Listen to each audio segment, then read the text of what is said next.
Om Sri Sai Ram. Upanishad Vahini by Bhagavan Sri.Sathya Sai Baba.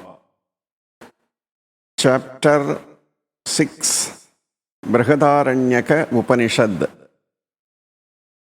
Atmic principles, experience and constant practice. The Brihadaranyakya Upanishad is affiliated with the White or Sukla Yajurveda.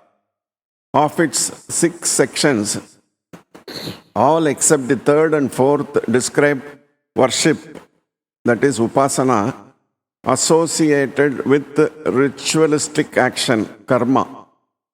The third and fourth sections deal with the teachings of Yajnavalkya on spiritual path, which he imparted to Janaka. The grandeur of the intellectual eminence of that stage is impressively evident in this Upanishad. So, the sections are referred to as Yajnavalkya Kanda. This part of Brihadaranyaka offers the best guide for aspirants eager to reach the goal of liberation. The Brihadaranyaka is the last of the famous 10 Upanishads. On account of its size, it is named Brihad, big. Since it is best studied in silence of the forest Aranya, it is an Aranyaka. It instructs in knowledge of Brahman, so it is classed as a Upanishad. Scholars have designated the first 2 sections of this text as Madhu Kanda, the next 2 as Muni Kanda, and the last 2 as Kila Kanda. The first section deals with the basic principles as they are. The second proves their truth by reference to experience. And the third shows how to practice them and get mastery over them. The first section teaches spiritual wisdom, that is, jnana, which is essential for spiritual progress. It is assimilated with the paths of spiritual activity and contemplative worship. It is not mere dry intellectual discipline. Kila means appendix, so the name Kila Kanda is appropriate. The 4 knowledge instruments: word, seed, measure, and geometry. For those eager to earn spiritual wisdom, there are 4 instruments or media for acquiring it. They are word, pada; seed, bija; measurement, sankhya; and geometry, rekha. Word means the Vedas and the codes of laws, smritis, that attempt to explain them. Seed connotes the entire gamut of mantras learned directly from the spiritual teacher. Measurement is of 2 kinds, Vedic and worldly. Vedic measurement means the calculations and quantitative analysis of the various mantras.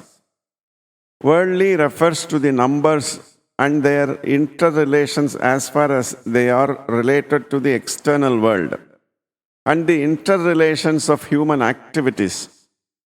Geometry also has 2 such categories.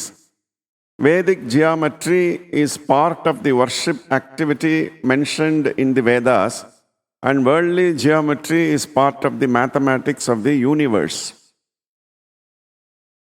Unity in diversity in nature. The Madhu Kanda describes the Brahma principle in light of the categories accepted as authoritative by the scriptures. God, Purusha, is the primal person. from whom or on whom all this name form manifoldness has emanated. We conceive the horse in the horse sacrifice, that is Asvamedha, as the creator Prajapati himself. He is directed to impose on the horse the characteristics and attributes of Prajapati, so that he might acquire the fruits of that ritual. This portion is known also as the sacrificial horse-related text, Ashva Brahmana. Again, the fire that is the central figure is the sacrifice is also to be felt and consecrated as Prajapati. Some descriptions attribute the qualities of Prajapati to the god Agni. So this is called Agni Brahmana. This world, Jagat, taken as true by the deluded, is just a jumble of names and forms. It is devoid of the permanence that only Atma can have. Hence, it breeds disgust and discontent and causes renunciations to grow. The mind is soon free from attachment to the objects of sensory pleasures, and it moves along its natural bent to Brahman itself. All sounds are names. Voice is the cause for its emergence. Form is the result of vision or sight. It emerges from the eye. Karma similarly has the body as its source. The body is just a context for speech and other instruments. Contemplation on such truths helps the process of inquiry into the Atma to start and progress. The vital air, prana, the body that is its basis, the head, which is the seat of the instruments of acquiring knowledge, the strength that is derived from food, all these are considered in this Upanishad. Just as the sweetness of 1,000 flowers is collected into honey, so this world, Jagat, is a concatenation of the elements. Dharma, truth, or Satya, and such abstract principles, people, and such concrete living beings, the first incarnation of Brahma, Virat Purusha, and such conceptions, all these again are the effects of the same Brahman principle. That is, an immortal, changeless principle. The realization that this principle inheres in every individual is knowledge of Brahman, that is Brahma Jnana. Janaka's sacrifice. Janaka, the king of Videha, celebrated a sacrifice, giving away vast wealth in gifts. Many Brahmins from the Kuru Panchala territory attended. The king had 1,000 cows decorated with anklets, necklaces, and hornlets of gold and announced that they would be donated to whoever taught him the Brahman. The Brahmins, though great scholars in their own line, hesitated to claim the cows, though through fear of failure. Yajnavalkya, however, was so confident that he asked his students to drive the cows to his ashram, that is hermitage. The other Brahmins got enraged at this audacity and started testing his scholarship and experience. Yajnavalkya explains the significance of ritual. The first to challenge Yajnavalkya was Janaka's family priest. The answers that the sage gave to his questions clarify the method of attaining the Atma encased in the vital airs or pranas through the cogent yogas of action and devotion. In the sacrifice, the sacrificial priest's voice is Agni, time is Vayu, and the mind of the performer is the moon. Such is the manner in which one has to grasp the meaning of ritual and free oneself from the limitations of mortality. Yajnavalkya explains the concept of Atma as super consciousness. The next to accost this sage was Bujyu. His questions were, is there an entity called God who rules the senses and who is not entangled in this current named life, samsara? Or is there no God of this type? If there is one such, what are his characteristics? Yajnavalkya answered him thus, your Atma is the entity you inquired about. Just as a wooden contrivance cannot operate on its own, but must be moved by some outside power or inside force, or just as this arm can move like this only, when the will operates on it, so too, unless a super spiritual power presides, the body cannot act and the vital airs cannot function as they do. He is the seer of the seeing function of the body. He hears, not the ear. The super consciousness, Chaitana, that sees and hears and feels is but a reflection of the Atma on the mind. That super consciousness sees even the seer. What happens is that the consciousness reflected in the mind moves out through the senses and grasps the external world of the five elements. So it appears as if the consciousness is engaged in an activity. Really speaking, it has no activity. Atma is to be attained by total renunciation. That consciousness, Chaitana, is the Atma. It is beyond the reach of the senses. It is above and beyond the subtle and even the causal bodies, sariras. It has been understood by experience where the Atma is and what its nature is. It is the same in all. The Atma is to be attained by total renunciation. Attachment to children, riches, wife, etc., all have to be given up. These originate in desire. Why all activities, whether ordinary or ritual or worshipful, are basically the products of desire. The desire for the fruit is present in ritual actions also. There is no denying this. Hence, they are opposed to true renunciation, that is sannyasa. Light and darkness cannot be together at the same place and at the same time. So too, activity, karma, and knowledge of Atma cannot be together. Renunciation is renunciation of all action, sarvakriya parityaga.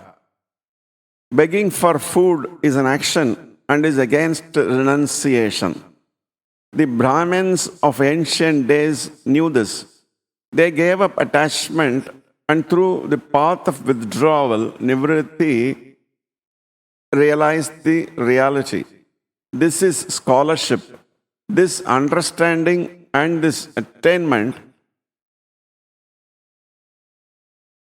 this is the achievement, the adventure, the fruit, the strength and the endurance. He alone is a Brahmin who has detached himself from all things concerned with non-atmic ends. All other credentials are secondary. Brahman is the warp and woof of creation. In this Upanishad, the all-pervasiveness, sarvantaramitva of the Atma is described. All this earth becomes habitable through association with water. Without water, it would fall apart like a lump of rice flour. Gargi asked Yajnavalkya what the earth is based on. This question and the answer given inform us that earth, water, space, sun, moon, constellation, celestial being, Indra, Prajapati, the world of Brahma, all these, one from the other, were woven out of the supreme Atmic principle, Paramatma Tattva, which is the warp and woof, the yarn of creation. Such truths are beyond the reach of the imagination of people. They have to be imbibed from the scriptures or shastras by a clarified intellect. Yajnavalkya negated Gargi's arguments. For her questions could not be solved by mere intellectual feats. They could be solved only by intuition earned by the guidance of a guru. The earth is pervaded and protected by air. The individualized universal, individualized according to the impressions of the experience in previous lives, is associated with 17 instruments. They are the 5 organs of action, karmendriyas, the 5 organs of perception, jnanendriyas, the 5 vital airs, pranas, the mind, manas, and the intellect, buddhi. The concrete body is a mutation of the earth. It is pervaded by air. 49 earth bits, angas, can be identified in the body, and like a string that holds pearls together, air holds them together as one coordinate whole. When the air leaves the body for good, the earth bits become distinct and derelict. The body then becomes a corpse. However, the immanent spirit, Antaryami, that is in the body complex, abode, the mystery that is beyond the reach of that complex, the motivating force of the impulses and intentions of that complex, that immanent spirit has no death. It is Atma. The never-changing reality is the basis of the phenomenal world. Gargi put her second question after taking due permission from the gathering, for it is not courteous to pose problems without such notice. Her question was, on what does the inner core, the Atma, rest in the past, present and future in this dual world? Gargi's intention was to bring about Yajnavalkya's discomfiture, for he would be forced to admit that the timeless entity is beyond words and cannot be described at all. This shows that Gargi was also an adept in the knowledge of Brahman or Brahma Vidya. So you can infer that in the field of knowledge of Brahman, there is no place for distinctions between one sex and the other. The masters of Brahmic wisdom declare that the highest Brahman, that is Parabrahman, is immanent in the unmanifested ether or Akasha. Said Yajnavalkya, thus escaping from the trying situation into which Gargi wanted to drive him. Then he described the nature of that indestructible Akshara. It has no gross, subtle, or other such changes. It has no material qualification like color, smell, shape, etc. There are no measures to comprehend it. Time is but the execution of its will. Why elaborate? The sun and the five elements all carry out its will. Gargi then asked the assembled Brahmins to bow before Yajnavalkya and acknowledge his supremacy. That action stopped further questioning. Brahman is the source of all bliss. The Atma is effulgent just as the sun is by its very nature. People say that they see the Atma or its effulgence, but there is no seeing it. Since it has no second, nothing is outside it. It is not seen and it cannot see. It has no organs of sight or smell. It has no parts that, when coordinated, can perform any function.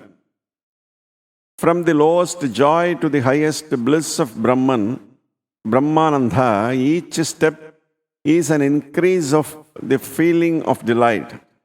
Words like highest bliss, Paramananda, indicate only stages of bliss, Ananda. As a matter of fact, all types of bliss are derived from the primary basic source of the bliss of Brahman. Yajnavalkya explained all this to Janaka, for he took great delight in instructing the king on all that he knows. The body grows like a tree sprouting from a tiny seed, and when the body falls like a ripe fruit to the ground, the seed in it grows into another tree. Voice and the other senses also follow. The breath also takes to its own path. The Atma alone is not affected, one way or the other. It remains as ever unmoved, immovable. Through sinful deeds, sin or papa accumulates. Through meritorious deeds, merit or punya accumulates. They produce the impulses of a new body as the primary motive force of the body, sarira. The Atma leaves the old body with its vision directed to the new one it occupies. Like a caterpillar fixes its forelegs on a spot when it lifts up its hind legs. However, the knower of self, Atma Jnani, has no impulse toward bodily activities.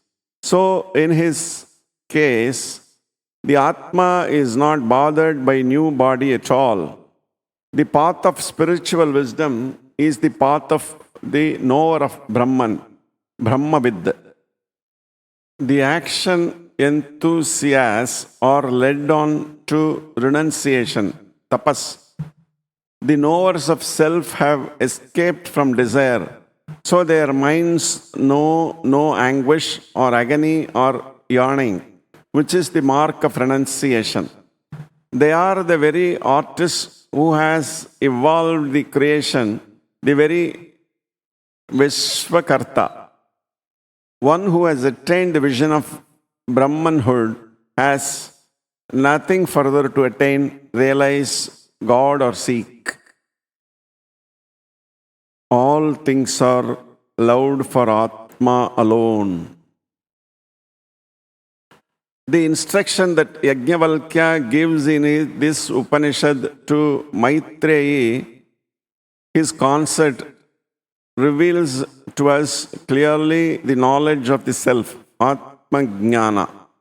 That becomes, after a study of the scriptures with reasoning as a constant companion.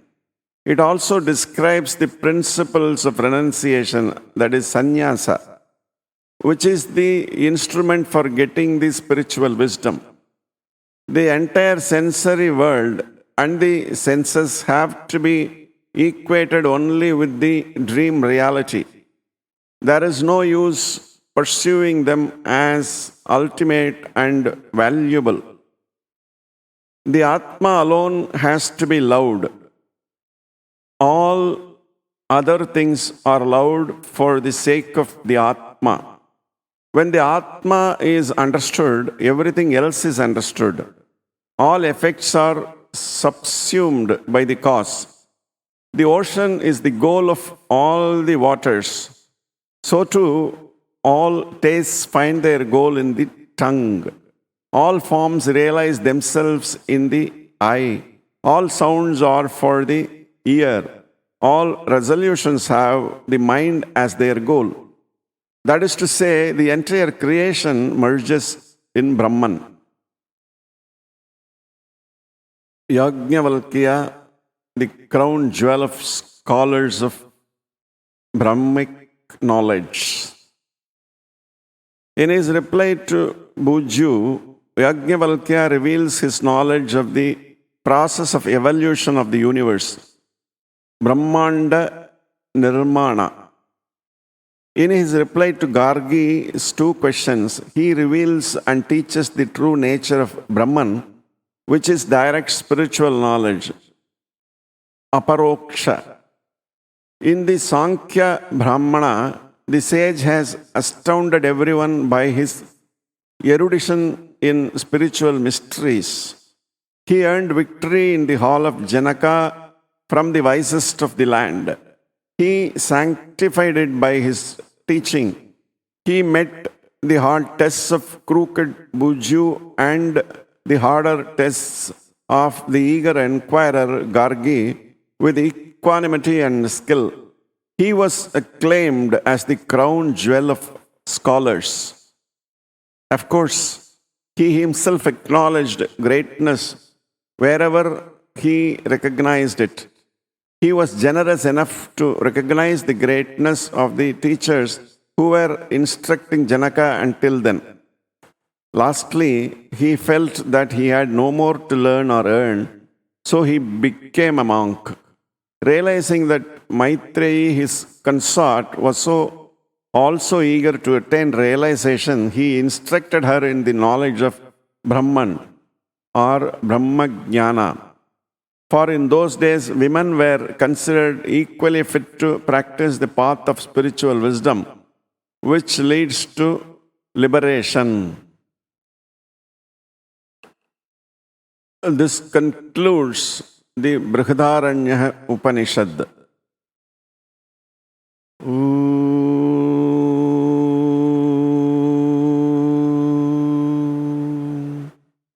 Shanti Shanti